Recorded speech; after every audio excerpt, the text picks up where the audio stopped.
Welcome to the Habits of Health Power Half Hour, where we go through Dr. A's Habits of Health, one section at a time, so that you can create a powerful knowledge base that will equip you for your journey into optimal health and lifelong well-being. My name is Cassondra Reagan, and I am an independent Optavia coach.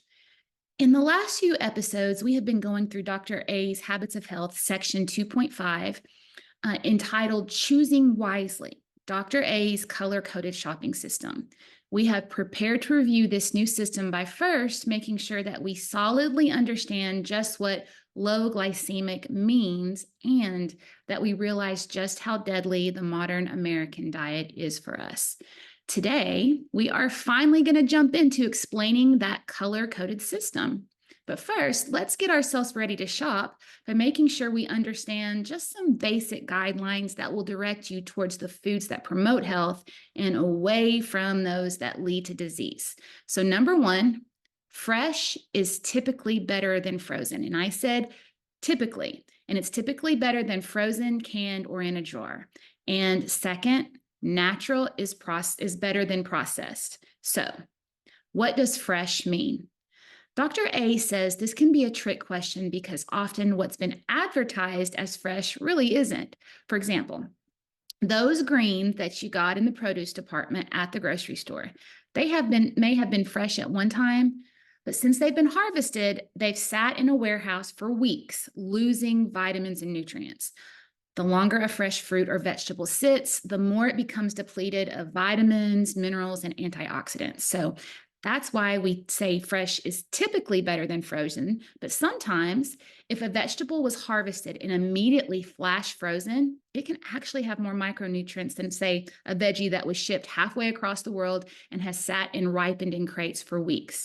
So what's a solution? Well, when possible, grow your own, right? Buy locally grown produce. It will be picked closer to that sell date and have spent less time traveling. Another problem is that many commercially grown foods are treated with chemicals designed to preserve freshness. These veggies maintain their color and texture, but they lose their flavor and nutritional value. However, a local greengrocer may carry fruits and vegetables that haven't been treated, and you can get healthier, better tasting food that's higher in micronutrients than that which you'd find in a supermarket. And let's quickly look at those terms that get thrown out around in health circles: natural, processed, and organic. Is there really a difference, and is it important to know? For example, natural peanut butter is simply peanuts and salt, while processed peanut butter, all those major brands that you know and love, it contains peanuts, salt, sugar, or even high fructose corn syrup, as well as other ingredients that can negatively impact our health. And what about our meat? Well, meat isn't processed food, right? Well, no, but today's farm-raised beef, lamb, pork, poultry, they're all fed the same unhealthy Western diet that we are. So no longer do they graze on grass that is higher in omega-3 fatty acids, but rather they have a grain-based diet which increases their saturated fat and decreases their omega-3s, and actually increases omega-6 fatty acids, which we know causes inflammation. So grain-fed beef is often also given antibiotics and growth hormones to fatten them up very quickly. And finally, what about the term organic? For products to be labeled as certified organic by the USDA, the producer has to comply with vigorous production standards, meaning they are grown without the use of conventional pesticides, artificial fertilizers, human waste, and sewage sludge. Gross, right? So they are processed without ionizing radiation or food additives.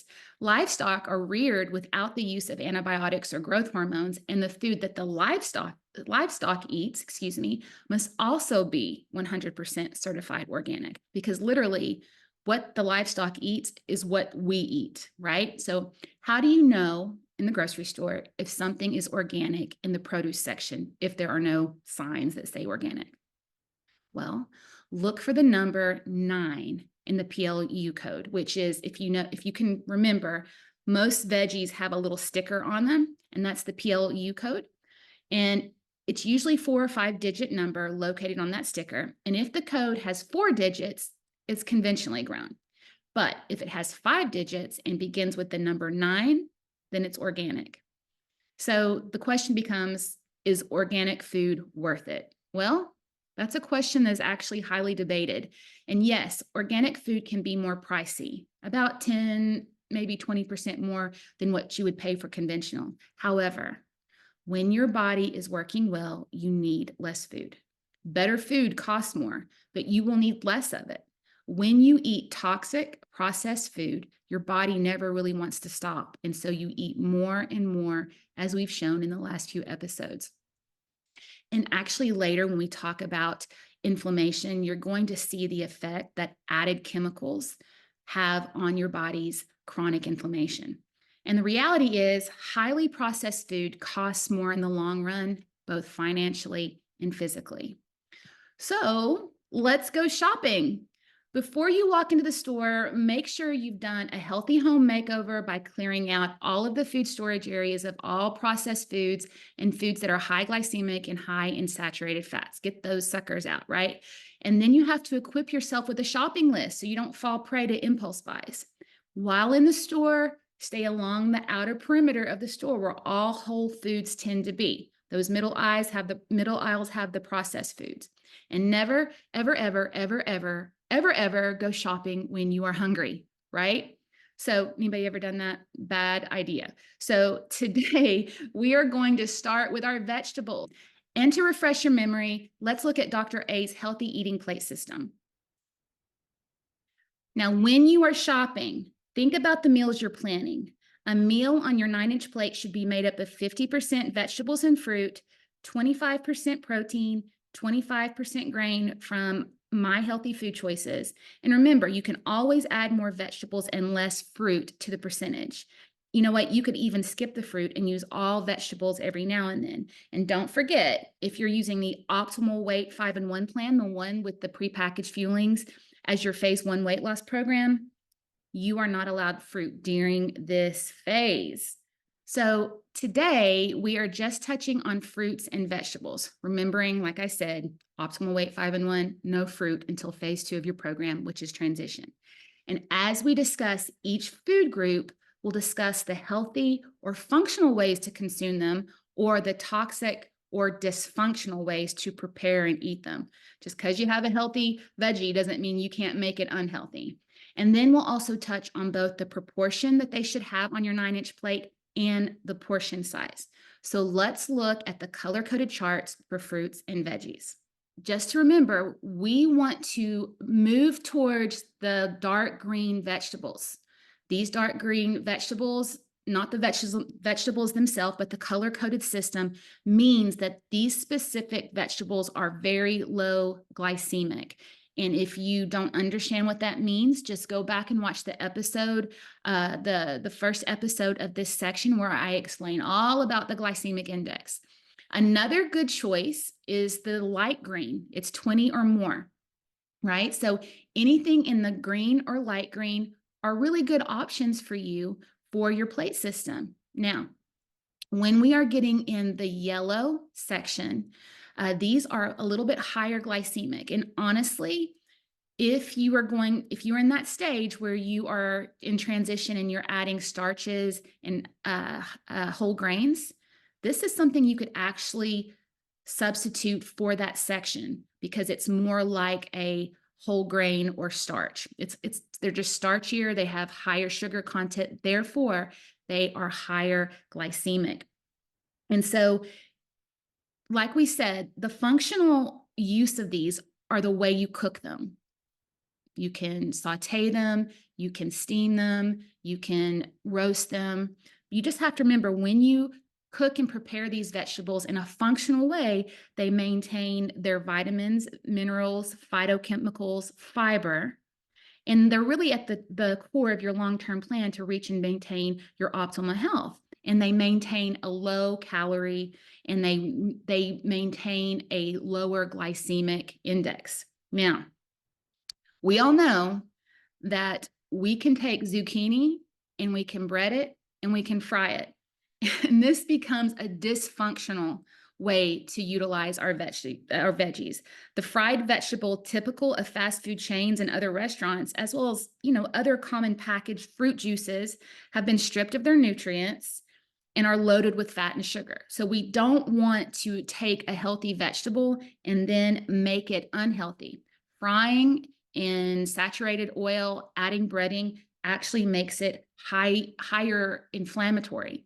Okay. And so a wide variety of vibrant foods, including salads, crunchy raw vegetables, and nutrient-packed berries. All of these, they maintain their micronutrients. Here are some Here are some fruit choices. Now remember, we're going to look at portion size. About the size of a small paperback book with about 100 pages is a practical way to measure your vegetables without using scales. Okay. Now, I want you to remember that you don't want to overdo the things that are higher in sugar. And I want you to also take note. Tomatoes, avocado, they're under the fruit choices. They're not in the veggies. But of course, we eat them as vegetables often. And avocado, we often add that as a healthy fat. But just be aware of that when you are eating avocado, that we also have to watch out for those healthy fats. If you are using Dr. A's healthy eating system as your phase 1 weight loss program, he just recommends that you limit your intake to just a small amount of low glycemic fruit on occasion, or avoid totally. And that's because fruit is higher glycemic and more calorie dense, and you are actually already getting your daily allotment of carbohydrates in your prepackaged fuelings. And then finally, I want you to remember that Dr. A says that red is toxic, right? So again, talking about the dysfunctional ways that we take a healthy food and make it unhealthy, taking fries and other vegetables and frying them, breading them and frying them, and then taking fruit and wringing the juice out and discarding the fiber, which, remember, fiber will lower a fruit's glycemic index because it makes it take longer to digest. When you just I'm trying to think of the word, but when you take the juice from a fruit and discard the fiber, all you have is the sugar part of that fruit, which means it's higher glycemic. Well, that is all for today, everyone. Next time, we're going to finish up section 2.5 by reviewing how to shop for proteins, grains, and fats. If you've enjoyed this video, don't forget to like and subscribe to my channel and share this video with your friends who need greater health in their lives. Have a blessed week, and I'll see you next time.